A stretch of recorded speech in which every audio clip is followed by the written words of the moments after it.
Welcome to The Explainer. Today, we are diving deep into a pretty mind-bending idea, quantum manifestation. The basic concept? Your thoughts and feelings aren't just reactions to your life.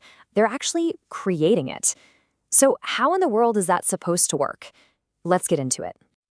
So, let's just start with the biggest question right at the heart of this whole thing.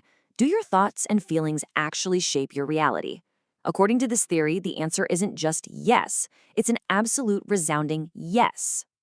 Okay, so the main idea is pretty simple, but it's also huge. Your thoughts and feelings, they're not just happening inside your head. Nope. The theory says they are actual energetic signals that you're broadcasting out into the world, kind of like a radio tower. And those signals, that's the blueprint for everything that happens in your life. All right, so if you're broadcasting this signal, what is it exactly? What's it made of? Well, it all kicks off with something called your electromagnetic signature. Think of it as your own unique energetic frequency that you're putting out there every single second. Okay, so this is where it gets really interesting. Imagine there's this invisible field of energy all around us, the quantum field. It's basically a sea of infinite possibilities just waiting for a command. Now, the theory borrows a pretty cool concept from quantum physics called the observer effect. You know, the idea that just by looking at something, you change it? Well, in this model, you are the observer. And here's the kicker. The field doesn't respond to what you want. It responds to who you are being in that moment. And that signature isn't just one thing. It's actually made of two distinct parts that have to work together. Your thought? That's the electrical signal. It's like the instruction, the what you're asking for. But the emotion? Oh, the emotion is the magnetic charge. That's the real power source. That's what actually draws the experience back to you. You can't have one without the other. They have to be aligned. Okay, this all sounds great in theory, right? But it brings up a big question. If we can create our reality, why do so many of us feel completely stuck? I mean, why do we keep running into the same problems over and over again? Well, the answer is a really powerful and kind of sneaky self-reinforcing cycle. And this right here, this is that trap in action. It's a vicious feedback loop. Think about it. You wake up, and what's the first thing you think about? Usually your problems. That one thought kicks off a chain reaction. The same old thoughts, which lead to the same old choices, which lead to the same old actions. And what do you get? The same reality, which of course just makes you feel the same way you did yesterday. You're not just remembering your past, you're literally recreating it, day in and day out. So what's the engine driving this whole loop? Get ready for this number, because it's huge.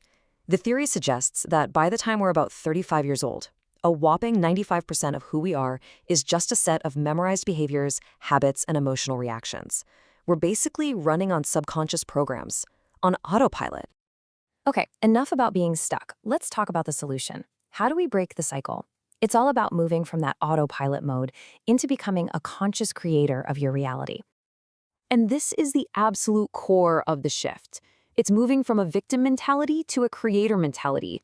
You stop believing that life just happens to you, and you start understanding that life happens from you. It's a conscious choice to say, you know what? The way I feel on the inside is actually more important than what's going on the outside. So, how do you do that? This is the key. Instead of waiting for something to happen out there to make you feel happy or wealthy or loved, you have to learn how to generate that feeling from within, right now.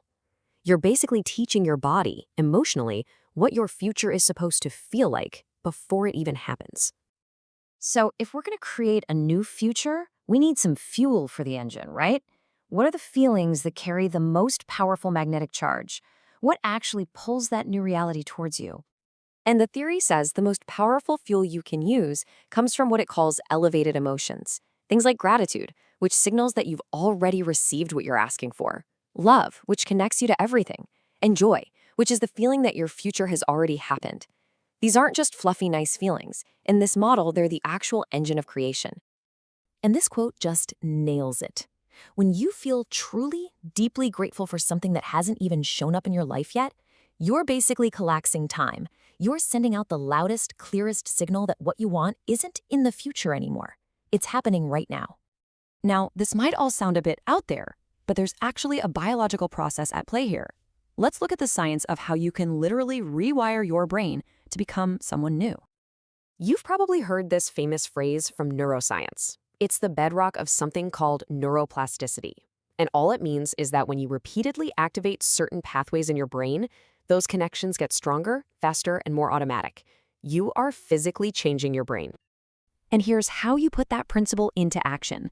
When you mentally rehearse your future, really rehearse it, seeing it, feeling it, living it in your mind, your brain starts firing and wiring new circuits as if the event has already happened. Your brain actually can't tell the difference. You're installing the neurological hardware for your future before the experience even arrives. Which really brings us to the final and maybe most important question of all. If you made a conscious choice to stop rehearsing the thoughts and feelings of your past and instead started rehearsing the reality of your future, who would you become? What kind of life is truly waiting for you?